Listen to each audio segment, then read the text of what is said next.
नमस्कार मंडळी, तुम्हा सर्वांचं नवीन एका व्हिडिओमध्ये खूप खूप स्वागत आहे. तर आजचा एकदम आगळा वेगळा आणि परफेक्ट असा व्हिडिओ तुमच्यासोबत शेअर केला आहे बघा.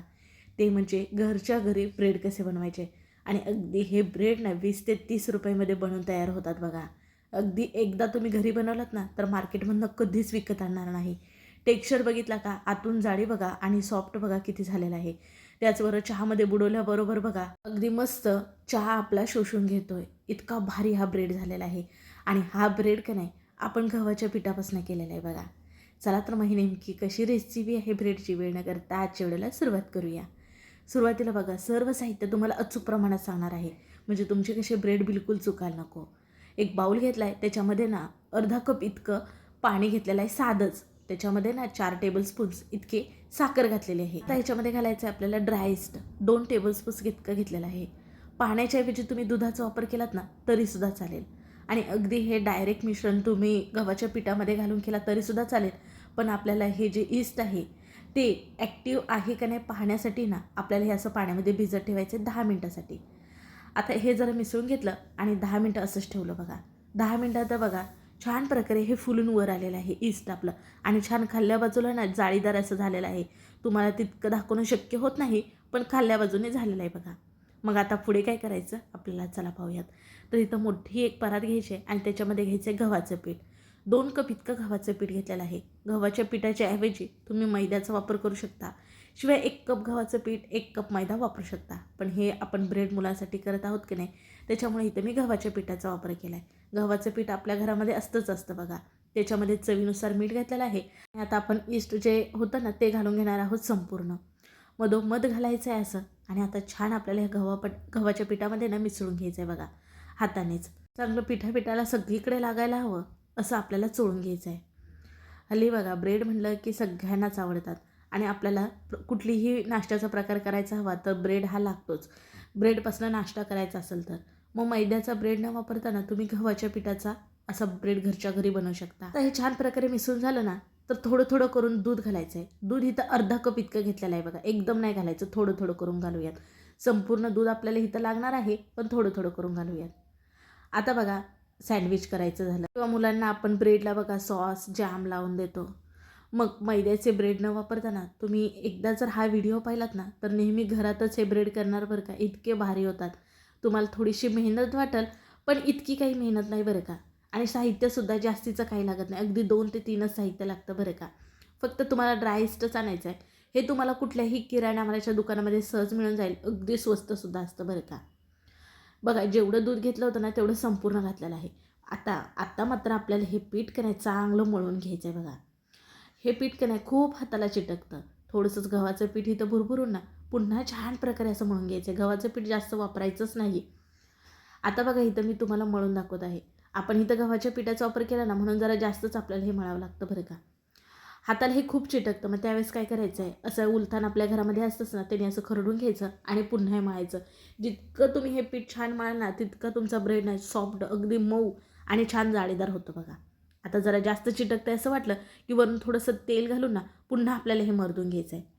खूप सारं असं मळायला लागतं. हाताला पाणी वगैरे वरून बिलकुलसुद्धा वापरायचं नाही. चिटकतं असं वाटलं तर तेल लावायचं. शिवाय जर तुमचे हात हे जास्तीचे खराब झाले तर काय करायचं आहे, हात धुवून घ्यायचा आहे तुम्हाला आणि मग परत ना हे मळून घ्यायचं आहे बघा. म्हणजे जास्तीचा हाताला चिटकत नाही.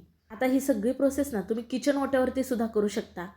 पण इथं मला परातीमध्ये करणं सोपं वाटतं, त्याच्यामुळे इथं मी परातीमध्ये करत आहे. आता बघा आणखीन थोडंसं मी तेल घातलेलं आहे आणि पुन्हा चांगलं मर्दून घेत आहे.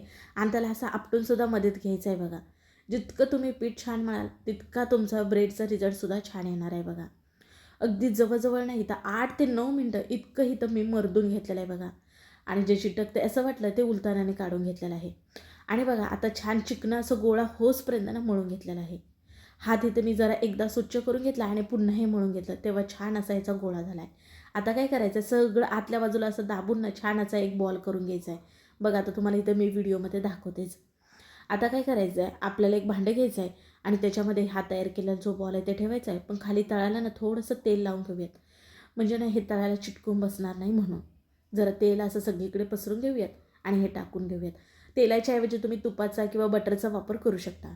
वरूनसुद्धा थोडंसं तेल लावलेलं आहे आणि ना ह्याला सिल्वर पेपरने पॅक करून घेणार आहे. म्हणजे ह्याला हवा लागू द्यायची नाही. हे छान प्रकारे फुलून वर यायला हवं.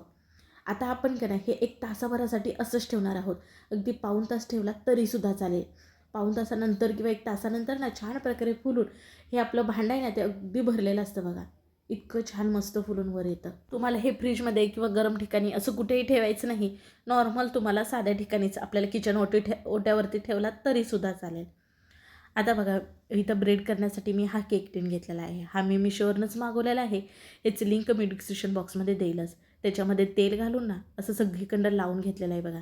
म्हणजे ना चिटकायला नको. आणि बघा 1 तासानंतर आता हे मी भांडं घेतलेलं आहे. वाह! बघा किती फुलून छान वर आलेलं आहे. आता आपण ह्याला स्पंज करून घेऊयात आणि ह्याच्यात जी हवा आहे ना ती आपण काढून घेऊयात. पण हाताला मी थोडंसंच तेल लावून घेतले बघा. म्हणजे ना हे हाताला चिटकायला नको म्हणून. गव्हाचं पीठ असल्यामुळे खूप चिकट असतं का नाही तुम्हाला तर माहितीच आहे. आता काय करायचं आहे आपल्याला छान आणखीन हे मळून घ्यायचं आहे कारण ह्याच्यातली हवा आपल्याला बाहेर काढायची आहे ना म्हणून. आता इथं परत घेतलेलं आहे. आणखीन आपण 3 ते 4 मिनटं इतकं असं हे मर्दून घेऊयात. अगदी जास्तीच नाही. आता फक्त आपल्याला थोडंसंच मळून घ्यायचं आहे बरं का. मला एक महत्त्वाची टिप्स सांगायची आहे ब्रेड करण्याबाबतीत. ते म्हणजे आपण जे ड्राय इस्ट पाण्यामध्ये भिजत ठेवलं होतं का नाही ते जर ॲक्टिव्ह झालं नाही म्हणजेच की फुलून जाळीदार असं झालं नाही तर मात्र पुढची प्रोसेस जी आहे ब्रेड करण्याची ते तुम्हाला करायची नाही. कारण ते इस्ट इनॲक्टिव्ह आहे असं समजायचं. त्याच्यापासून बनणारा आपला हा ब्रेड व्यवस्थित पाहिजेल तसा जाळीदार बनत नाही.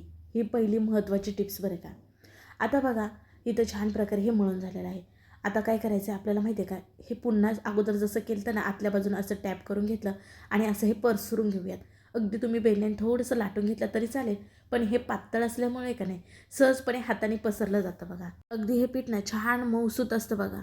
आता काय करायचं आहे आपल्याला ह्याचं ना असं रोल करून घ्यायचं आहे आणि छान असं पॅक करायचं आहे बघा. ह्याच्यात हवा राहता कामा नाही. छान असा रोल करायचा आहे पॅक करून.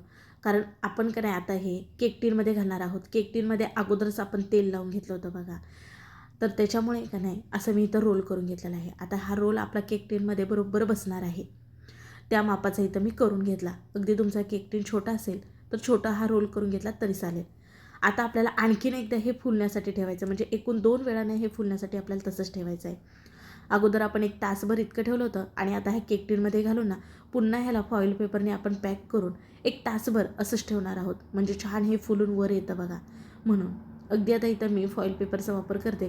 त्याने ना छान प्रकारे पॅक होतं आतमध्ये हवा जात नाही. अगदी 1 ते पाऊण तासामध्ये छान प्रकारे हे फुलून वर येतं बघा. तुम्हाला बाकी काहीच नाही करायचं फक्त हे असंच ठेवायचं आहे साधं बाहेरच. फ्रीजमध्ये वगैरे बिलकुलसुद्धा ठेवायचं नाही.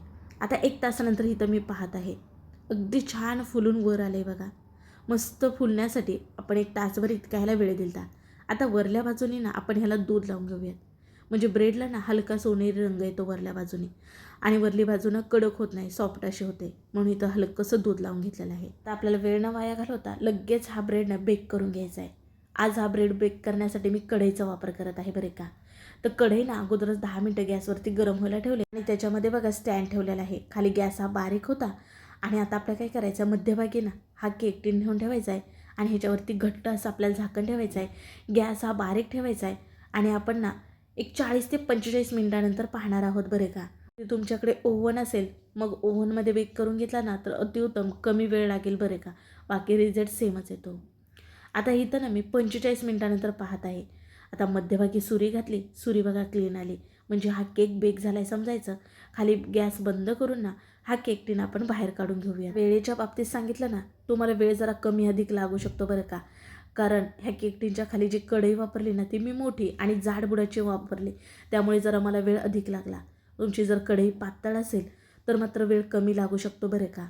मग तुम्ही ना एक 35 ते 40 मिनिटानंतर मध्यभागी सुरी घालून बघितलात ना तरीसुद्धा चालेल. आता बघा वरल्या बाजूने ना मी जरा इथं तूप लावून घेतलं. त्याच्याऐवजी तुम्ही बटर लावून घेतलात तरीसुद्धा चालेल. आणि एक 10 मिनटं ना थंड होण्यासाठी ठेवून घेतलं बघा. याच्यावरती झाकण ठेवायचं. हे कसं वरली बाजू जी आहे ना ती कडक होत नाही. आता इथं मी 10 मिनटानंतर ह्याच्या ज्या कढया आहेत ना त्या सोडून घेतल्या आणि हा आता आपण केक टीनमधून ना वेगळा करून घेऊया. बघा केक टीनमधून ना सहजपणे बाहेर निघालेला आहे. खाली आपण बटर पेपर वगैरे काहीच वापरलेला नव्हता आणि ब्रेडला खाल्ल्या बाजूने रंग बघा आणि किती सॉफ्ट झालेला आहे. खरंच तुम्हाला मी शब्दात सांगू शकत नाही इतका भारी हा गव्हाच्या पिठापासून ब्रेड झालेला आहे. म्हणजे तुम्ही कोणाला खायला दिलात ना तर तुमच्यावर कुणीच विश्वास ठेवणार नाही की तुम्ही घरच्या घरी हा गव्हाच्या पिठापासून ब्रेड केलेला आहे. बघा, नेहमीच आपल्याला नाश्त्यासाठी लागतो तो म्हणजे ब्रेड. मुलांना टिफिनला द्यायला असो किंवा नाश्त्यामध्ये खाण्यासाठी असो. तुम्ही अगोदरच हा ब्रेड जर बनवलेला असेल तर तुम्ही ह्याचं सँडविच किंवा वेगवेगळे सॉसेस लावून मुलांना खायला देऊ शकता किंवा चहासोबत दुधासोबत ब्रेड हा खायला दिलात ना तरीसुद्धा खायला खूप छान लागतो. आणि बघा, तुम्हाला हव्यात त्या आकारामध्ये कापून घेऊ शकता. अगदी मस्त स्पंजी सॉफ्ट आतून जाळीदार, जसा विकत मिळतो ना अगदी तसा हा ब्रेड तयार झालेला आहे. आता बघा, तुम्हाला इथं मोडून दाखवल्यानंतर तुम्हाला अंदाज आलाच असेल. हा ब्रेड बनवण्यासाठी जे काही साहित्य वापरलं ते सर्व घरात असणारच वापरलेलं आहे बघा. फक्त जे ईस्ट आहे तेच तुम्हाला विकत आणायचं आहे. आता बघा, 2 कप गव्हाच्या पिठापासून आपला किती सारा हा ब्रेड बनवून तयार झालेला आहे हो. आणि अगदी पौष्टिक गव्हाच्या पिठापासून हा आपण केलेला आहे. आता ब्रेड म्हटलं की चहाची आठवण ही येतेच. आता इथे मी मस्त गरमागरम चहा करून घेतलेला आहे आणि बघूयात म्हटलं आपल्या चहामध्ये बुडल्यानंतर हा आपला ब्रेड कसा होतो. ब्रेडला खाल्ल्या बाजूने रंग बघा सोनेरी किती छान आला आहे. आता चहामध्ये ब्रेड बुडवल्यानंतर बघा, इथे मी दाबून तुम्हाला दाखवते. अगदी आतपर्यंत चहा शोषलेला आहे आणि खरंच एक नंबर खायला लागत होता. आणि मुलांना तर शब्दात सांगू शकत नाही, इतका फार आवडला बरं का. तुम्हीसुद्धा नक्की करू ना. मला कमेंटमध्ये सांगायला विसरू नका तुमचा ब्रेड कसा झाला आहे. सर्व साहित्याचं प्रमाण हे मी डिस्क्रिप्शन बॉक्समध्ये देईलच. माझा ब्रेडचा व्हिडिओ कसा वाटला नक्की कमेंटमध्ये सांगा. व्हिडिओ जरा सुद्धा आवडला तर पटकन एक लाईक ठोका. व्हिडिओ शेअर करा तुमच्या मित्रमैत्रिणी परिवारामध्ये, म्हणजे ते सुद्धा हे पौष्टिक ब्रेड नक्की घरी करून पाहतील. असेच नवनवीन व्हिडिओ पाहण्यासाठी चॅनलला सबस्क्राईब करा. चला पुन्हा भेटू अशा नवीन एका रेसिपीमध्ये.